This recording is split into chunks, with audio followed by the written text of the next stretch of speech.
Hi ಮಧು. ಆಯ್ತು ಮತ್ತೆ ಆಯ್ತು, ಸ್ವಲ್ಪ ಇದೆ ಮುಗೀತು, ಬಂದೆ. ಆಶಾ ನೀನು ಬೇಗ ಬಾ.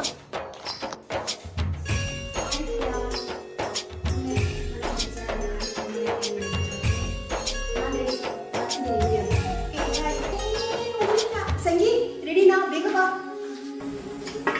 ಹಾ ಆಶಾ ಬಂದೆ ಒಂದು ನಿಮಿಷ, ಇನ್ನೊಂದು ಸ್ವಲ್ಪ ಇದೆ, ನಾನು ಅಡುಗೆ ಮಾಡೋದು ಇನ್ನೂ ಆಗಿಲ್ಲ. ಬೇಗ ಮಾಡಕ್ ಬರ್ತೀನಿ ಆಯ್ತಾ? ನಂದ್ರಿ ಮ್ಯಾಮ್ ಬೇಗ ಬರ್ರಿ ನೀವು.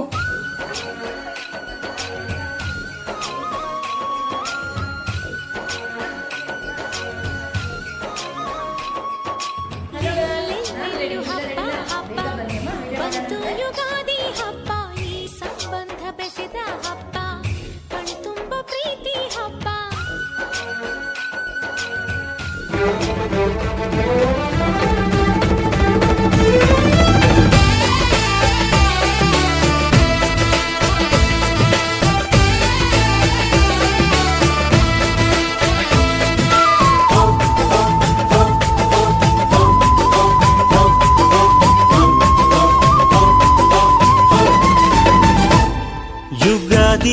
ಯುಗಾದಿ ಬಂದಾಗ ಹಬ್ಬಬ್ಬ ಹಸಿರು ಚಿಗುರು ಈ ಮನದ ತುಂಬ